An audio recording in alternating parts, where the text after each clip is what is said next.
Next on Currents News, staying safe in school. The new year is about to begin with beefed up security across the country. The latest on these developments is next. The Knights of Columbus are coming to the aid of persecuted Christians. That news and much more is coming out of their Baltimore convention. We'll switch there for an update. And they are young missionaries from the Brooklyn Diocese. A journey to Africa has changed their lives. We'll hear how. Plus, Pope Francis meets a rock superstar, the Holy Father, and Sting at the Vatican this morning. The news starts right now.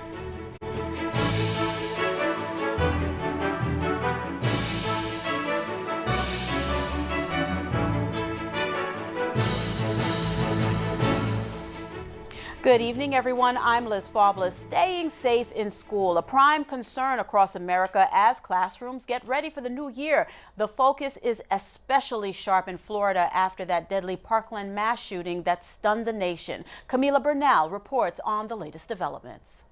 For Marjorie Stoneman Douglas high school students, the first day of school will be different, and for some, extremely challenging. It will be emotional, it will be difficult, as we remember the victims, their families, faculty and staff, and everyone in this entire community. 17 students and faculty at the school in Parkland, Florida were killed, prompting officials to come up with more than a dozen new security measures. Security is going to be a continued work in progress. Among the changes are controlled access card readers for staff, the addition and update of surveillance cameras, doubling security personnel, metal detectors, and the addition of guidance counselors. To make sure that we're not only addressing safety, but also the mental health, the supports that are needed, because there are people still going through trauma and grief. This as authorities release new details of the confessed shooter speaking to a detective after his arrest, blaming a demon in his head for the shooting. This tragedy was created by an individual that had serious mental and behavior challenges. But nonetheless, the superintendent said he's focused on moving forward. We're on a journey where there's no easy fix, and it's going to take us a while to go through this very difficult process. Camila Bernal, Currents News. Young parishioners from the Brooklyn Diocese are just back from an outstanding mission. The team traveled to Africa in a trip that has changed their lives. Currents News' Katie Engesser has that story. I really loved those kids. They were so cute. 10 Catholic teens from Brooklyn and Queens went on a missionary's journey and received a warm welcome. When we went to play with the kids, it was like over 160 of them, and it was so fun seeing how much fun they can have. The young people are part of the Vicariate for Black Catholic Concerns Youth Ambassador Program. Father Dwayne Davis heads up the ministry and led the teenagers to Uganda. We truly saw poverty as its worst there. The group spent 2 weeks visiting different villages and helping the local people. They have to dig trenches so the water comes down, and if the soil runs down, it runs down into the trench instead of like ruining the crops. For many of the young people who live in an age of apps and smartphones, it was an eye-opening experience. America, we live so much different from the people in Uganda. I had no idea. They're showing me that life is just much more than material things, you know? But beyond an appreciation for what they have, their mission trip offered a spiritual awakening for some of the participants. The church in Africa is really alive. They put God first and themselves second. I think that's what I realized for myself. I can't put myself first. Father Davis started the Young Ambassadors program to teach youth how to be leaders. Each year, he takes them on mission trips. You know, they become more charitable. They're giving of themselves, you know. As many of these teens prepare for a new chapter in their lives, college, they move forward with renewed faith because of their African visit. God calls on us to do mission work, and I feel like when you go to do mission work, you get a little closer to God, you know? No matter how much service we think we did to them, they always give more in return. Next year, the Young Ambassadors program is planning to take a mission trip to Haiti. In Flatlands, Katie Engesser, Currents News. Brooklyn Bishop Nicholas DiMarzio joined the Knights of Columbus for their Supreme Convention, now underway in Baltimore. The men of charity are meeting for the 136th annual gathering. They are making a lot of news. At the top of the agenda, help for persecuted Christians in the Middle East. The world-famous charitable organization is promising to rebuild destroyed Christian communities in Iraq and Syria. Kenneth Latham is the New York State Deputy of the Knights of Columbus, and he joins us from the convention in Baltimore. Deputy Latham, thank you so much for joining us. We've been having a great conversation ahead of this. I want to know from you, the Knights pledge to rebuild Christian communities in the Middle East, and it highlights the pivotal role that they are playing. The help for the persecuted is surging. Tell us more about that. Well, the Knights of Columbus has pledged over the last 3 or 4 years millions of dollars to help rebuild cities throughout the Middle East. And with the launch of the icon today, it's just showing the faith now that we're putting in, that we're here to stand by our Christian brothers that are being persecuted in the Middle East and throughout the world. And it is a huge undertaking by the Knights of Columbus in lines with many initiatives we've had in the past. Throughout all the years of the Knights of Columbus. Mr. Latham, let's talk about the new pilgrim icon. Our Lady Help of Persecuted Christians. It's going to travel from parish to parish across the country, and it's meant to raise awareness, to show solidarity, and it's also meant to inspire persecuted Christians. What's the schedule for this pilgrimage?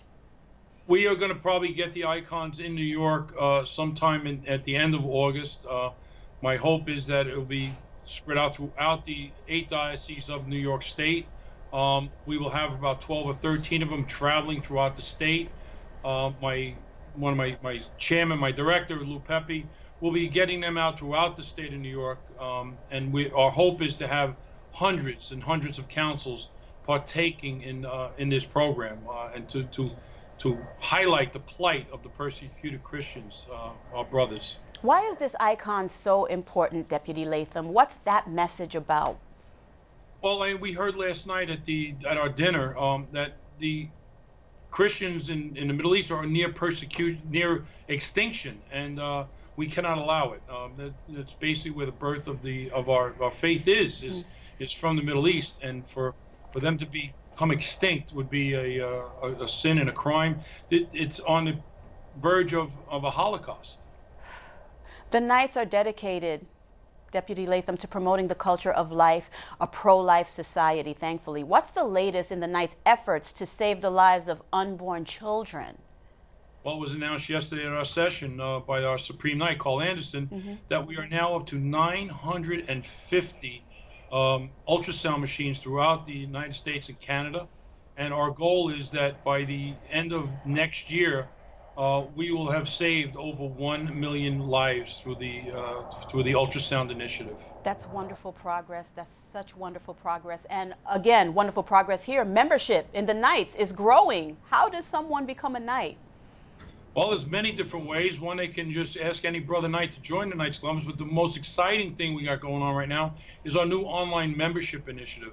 Someone, all they have to do is go to kfc.org/join us, and they can join literally online, and we can hook them up with a local council that would fit their geographic or what needs they're interested in. Let's look ahead, Deputy Latham, really quickly. What are some of the big projects that the Knights will be taking on over the next year? Well, right now it's about membership growth and just continuing to form our new membership, our new program model is Faith in Action. And that is very exciting because it's showing that as Knights of Columbus, as we do our works, we are professing our faith as Christians, as Catholics, and that is in itself will help promote the order even more, because people not Knights of Columbus will see that what we do, we make a difference throughout the world. Faith in Action, perfect last word. Thank you so much, Deputy Latham, for the work you do and for joining me today. Oh, you're welcome. Thank you very much. Pope Francis did not meet with Nicaragua's foreign minister at the Vatican. News reports say the Holy Father rejected a plea from the country's leader Daniel Ortega to grant the audience. Ortega has launched a harsh crackdown on Nicaragua's Catholic Church and opponents of his rule. He's also ignored a church offer to mediate the conflict. According to the news accounts, the pontiff last week sent the foreign minister to meet with other church officials. Pope Francis had a strong message for Catholics this morning at the Vatican. Trust God. The Holy Father is following up on a previous warning against worshiping idols, and today he emphasized the importance of trusting the Creator. Se Dio non si fa vedere, ci facciamo un Dio su misura. Pope Francis focusing his catechesis in St. Paul VI Hall on the subject of idolatry, using the example of the people of Israel who built a golden calf during Moses' absence when he was spending 40 days in the desert, a symbol for all desires that gave the illusion of freedom, but in reality enslaved. L'idolo è un pretesto per porre se stessi al centro della realtà. Francis reminding pilgrims it is easy to fall into idolatry when God is not recognized as the only Lord. Ma tutto nasce dall'incapacità di confidare soprattutto in Dio, di riporre in Lui le nostre sicurezze, di lasciare che sia Lui a dare vera profondità ai desideri del nostro cuore. The Pope added, thanks to Christ, human frailty is the place where it is possible to find the strength. Quando si accoglie il Dio di Gesù Cristo, che da ricco si è fatto povero per noi, si scopre allora che riconoscere la propria debolezza non è la disgrazia della vita umana, ma è la condizione per aprirsi a colui. Pope Francis reminded pilgrims that God teaches us to live day to day rather than letting false idols deceive us into adoring the work of our hands. Father William Graney, the priest brutally beaten in an attack we told you about last week, has been released from the hospital. He's the pastor of Resurrection Parish in Wilmington, Delaware, and was trying to help a troubled young man when the assault occurred. Father Graney's condition has improved, but he'll need further medical treatment. The enormous blazes torching California could make this fire season the worst in history. The flames are so fierce, a tornado of fire formed in Trabuco Canyon. Making matters even more dangerous, according to the president of California's Fire Chiefs Association, the fires are burning much more intensely and much more quickly than before, and he doesn't know the reason why. President Trump is monitoring the California situation very closely, and he's also tweeting the disaster is magnified because of poor forest management. That comment has fueled strong reactions at the Lake Tahoe summit, where political leaders of both parties are gathered. Mike Lurie has that part of the story. President Trump's tweets are creating their own firestorm of strong reactions here at the Lake Tahoe summit. That's ridiculous. Democratic Senator Dianne Feinstein participating in her 22nd consecutive Lake Tahoe summit today, blasting the president for his comments that more tree cutting can stop fires from spreading. Look, I agree we have to do more foresting of our forests. But when the president puts it in those sort of derogatory terms, it's hard to accept. Many forest managers believe that California is overstocked with dense trees. And Republican Congressman Tom McClintock told us today he agrees with the president. Well, he's absolutely right on that score. All of the excess timber comes out of the forest in only two ways. It's either carried out or it burns out, but it comes out. Thinning the forest around the lake is something the Tahoe Regional Planning Agency is already doing. We've treated about 75,000 acres. We have about another 30 to 40,000 acres to go. With wildfires now sweeping the state, the debate over forest management is now taking center stage. But Democratic Congressman John Garamendi is critical of the president's approach. It's a piece of the puzzle, but that puzzle also requires money. At the very same time he's doing that, he's cutting the budget. With smoky skies continuing to threaten this jewel of the High Sierra, keeping Lake Tahoe blue is now becoming a critical environmental challenge. The U.S. Forest Service says it's doing the best it can to reduce fire fuel loads in the forest. Voters in Ohio listen to President Trump and by a narrow margin have apparently elected Troy Balderson as the Republican candidate for Congress in the 12th district. He's grateful for the support. I'd like to thank President Trump.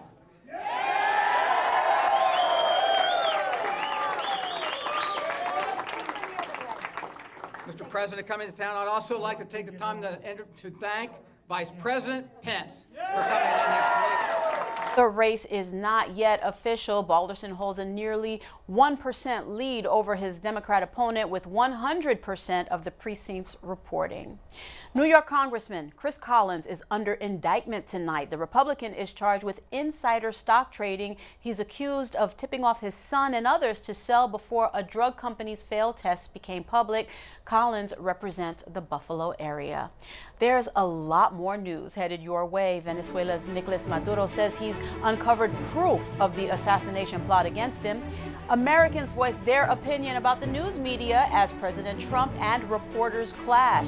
And I'll dig deeper into that story with an expert from St. John's University. And do you have a story idea, something happening in your parish we should know about? Because we want to hear from you. Keep this email handy, newstips@desalesmedia.org. We will be right back.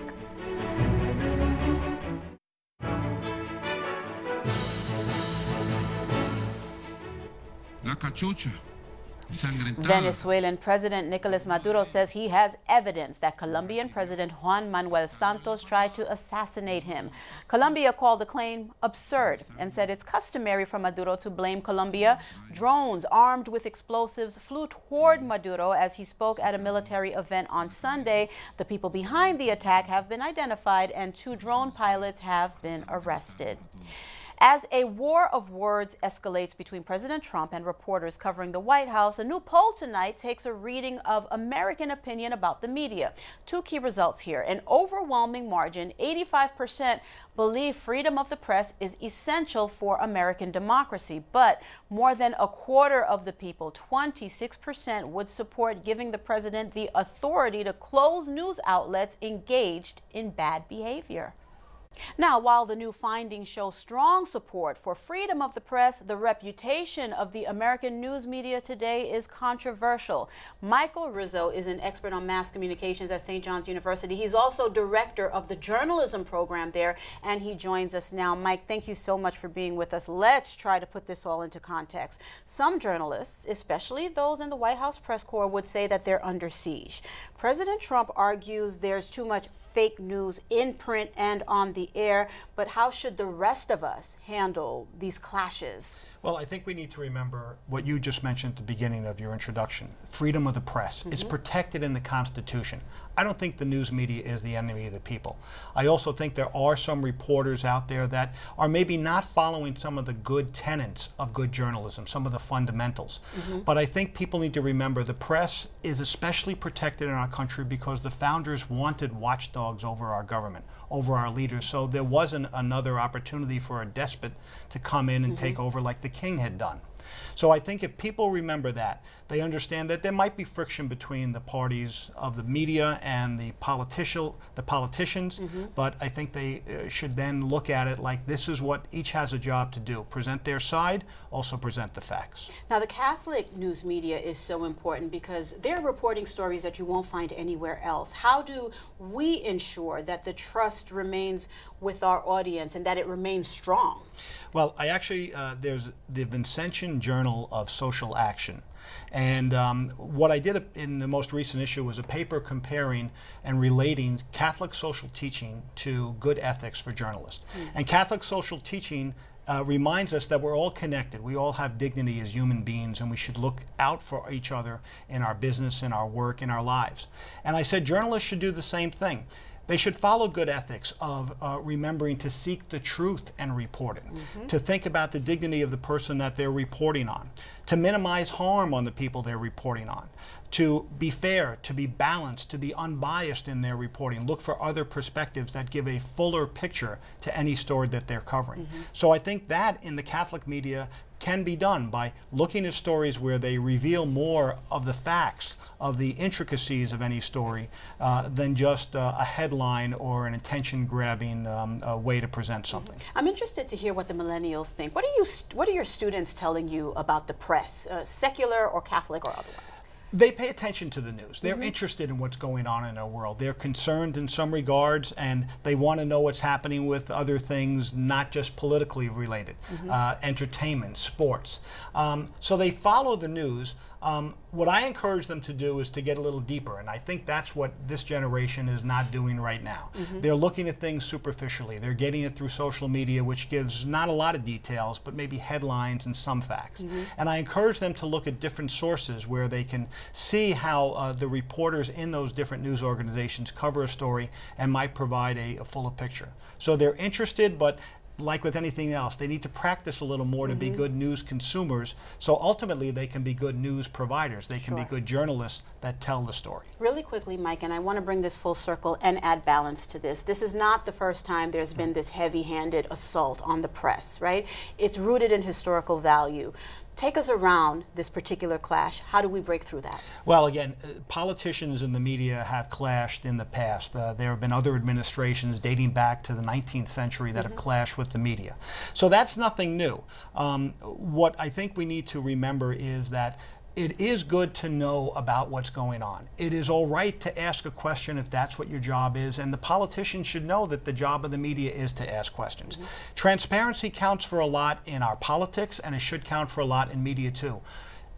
I would encourage the media to endorse giving not anonymous sources, but getting people to speak on the record and to reveal who it is that they're speaking to, so the public has a better knowledge of where the facts are coming from. So I think we can look at those clashes on seeing how people can resolve them by knowing more facts. All right, Mike, thank you so much. Great information there. I appreciate you joining me. Thank you. Still to come on Currents News, cows helping police track down an escaping suspect. It's an utterly amazing story. The Pope and Sting together at the Vatican. We'll be right back with all that.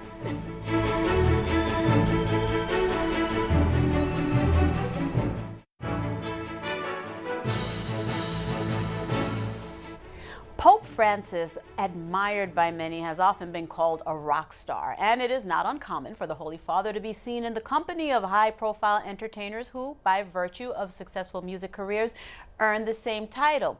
The latest encounter, however, seemed to be particularly poignant, not just for a famous performer and his wife, but also for the Holy Father. Cody Williams reports. It wasn't the end of a concert, but rather of the Pope's public catechesis. Upon concluding, the Holy Father was greeted by Sting and the singer's wife, Trudy Styler. Thank you very much for your work. Styler was visibly moved. Pope Francis asked them to pray for him, and she assured they already did.